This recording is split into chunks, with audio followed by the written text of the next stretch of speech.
Got everybody. I got it. All right. So what was life like, or what was the moment like when y'all first got caught in the moment of the situation that landed y'all in trouble? First getting caught, we always at Prince House, Pee Wee House, whatever you want to call it. He got a couple of the he got a couple of names, but we all got caught at his house because when we got away, we all ran to his spot. When the police busting there, the thing I remember most is the police putting their knee in my back and putting that gun in my head and said, "Do what you get when you rob people." At 15 years old, I knew it was real. You know what I'm saying? I knew it was real what we were doing anyway, but I really knew it was real at that moment. Like, well, we don't fucked up. we don't messed up. My experience was when they hit the house, waving the. I think they had 50 cal, some Desert Eagle. They had everything they had in their department.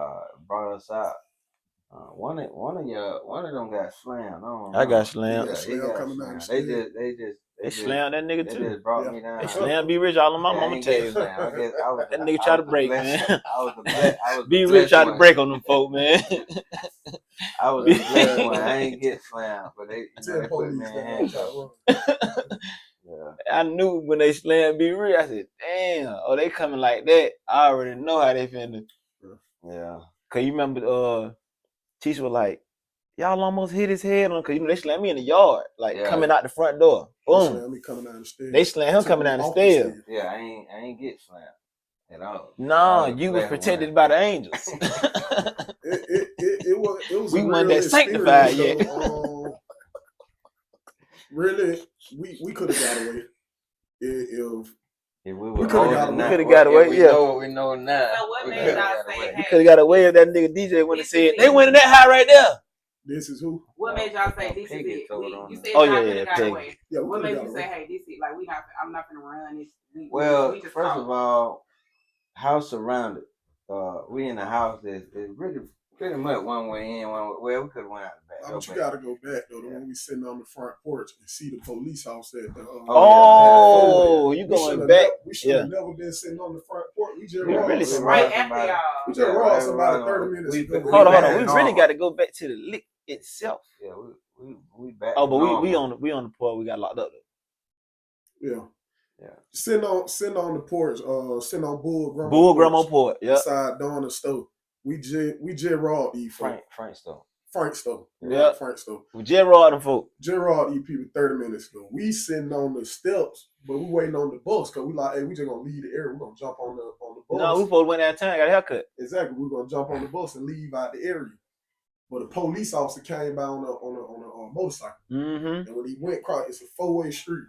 We sitting on the corner, the police pull up, and he go across the 4-way and bust a U-turn. Yep. And come back to the stop sign. I'm looking dead at him. I see him when soon as he stop at the stop sign, he get on the radio. We all jump up, make a break for it. We ain't discuss where we finna run to. It just automatic. Pee Wee stay around the corner. We finna go to Pee Wee. It's the closest play. I can't run way down here to Empire. This the closest spot to get to. Yeah. This the closest spot to get to. So sure. We jump up. I think he went the front way. Me and Pee Wee went the back. When we came off the porch, he went the front way. Yep, right, we did split. Right. Yep, we and did split. Silver went the same way. Yep. Yeah, I went down. I thought I went down a brief through the cut. No, I think you came up through Neil, but how you were getting up through there? Me and you went through the cut because I didn't. We went through the cut. I didn't know the cut. I just was following your lead. Right. And when we get in the house, we upstairs scrambling trying to change clothes, but this man don't call for backup. Look out the window. You've been surrounded. Yeah, surrounded. The police is everywhere. Surrounded. So from this point, y'all get called, they arrest y'all, or what happened? They come in the house. At first, let's keep it the book. OG Evelyn was like, y'all ain't coming in, your grandma. Yep. She was like, y'all ain't coming in here. That's a fact. You ain't got no warrant, you ain't coming in here. That's a fact. Point blank, period. Yep. She was standing on that business. She was standing on business. Jean came upstairs. Jean came upstairs, my sister.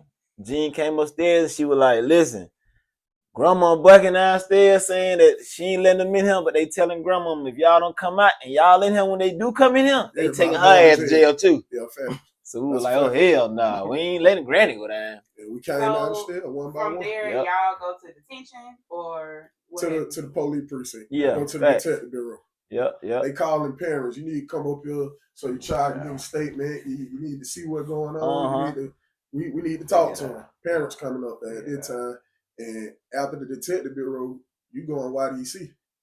You going to YDC and you ain't seeing the streets no more for me and him 10 years and for him 3 years. You ain't seeing the streets no more. No, the process don't take long because we young and dumb. We robbing people no mask. We robbing people. These folk can identify me. On every armed robbery I got 3 on, I'm the first person they can identify in the lineup every single time. I got a gun every single time. I'm in their face. I'm damn near the first one pushing up like, hey, come on up off that. Yeah. Me and Pee Wee, we pushing up with it. If I like, come on with that. Yeah, so, we were really vigilantes with them firearms. It's so deep to the point where we don't committed crimes on the way to commit another crime. Yeah. Cowboy. Just leave it at that. Cowboy. For sure. We committing other crimes on the way to do another crime. All this stuff is serious. Yeah. And me at 15 years old, I'm knowing that it's serious, but I'm with the bros. But see what they didn't like. We were young. We were young, and see, we didn't throw each other under the bus. You see what I'm saying? Right. So that's what they really didn't like, us being so young and willing to take responsibility for what we had and did and not throw one under the bus. They didn't really like that. We formed it, it ends with us. It started with us, ended with us. Well, we formed our own thing called PAG. Yeah. And I wasn't even from PAG. And I'm just telling I'm with it too. We had 3. We had a sign and everything. Because they had PAP. It used to be PAP. We came up with the PAG. So we had 3 members. No cap. And the original members is right here. This was the 3. We never recruited anybody. Nope. It was just us 3. You can't get in. No, but get what though? To this day, skinny me the love up, boy. We ain't friends with them. Boy, y'all folks ain't. Boy, y'all folks can't always shout. We fail. It was so it started quick and it ended quick. It started quick, ended quick. What we did, 3 armed robberies in like a 60-day period. 3 counts on robbery. One kind of kidnapping. I tell people this when we go out, because they ask me, and I said, I use it as a teaching tool for the youth about being a leader, not a follower. I said, y'all read my book, right? It's hundreds of kids read my book, Juvenile. They love my story. But I tell them, it wasn't just us 3. I said, we're 4. But I said, one of them was smart enough to say, you know what? I don't want to do it. I'm finna go.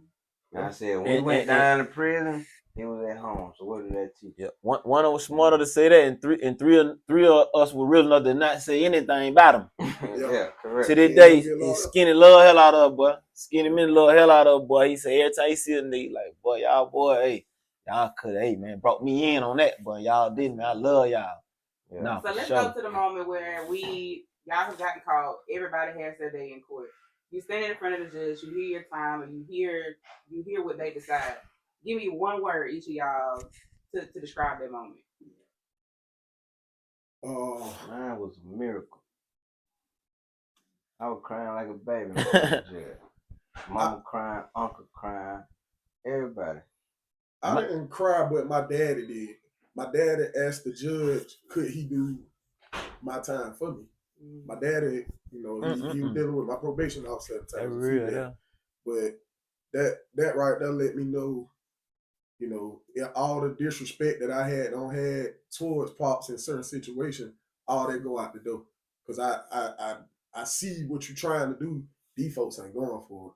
But that one word to me would be, it really can't even be one word. I was just thinking this is going to be a long ride. Mm-hmm. My one word would be a long ride. Man, my one word would be relief.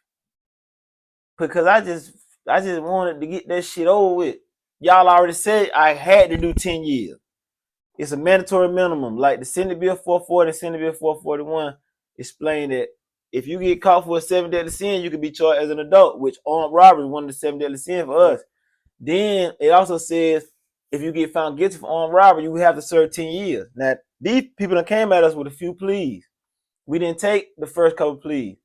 when they finally got to the 10-year mark, 15 to 10, okay, yeah, me and B Rich split 30. You see what I'm saying? That's the minimum I can get. We split 30 years down the middle. You see what I'm saying?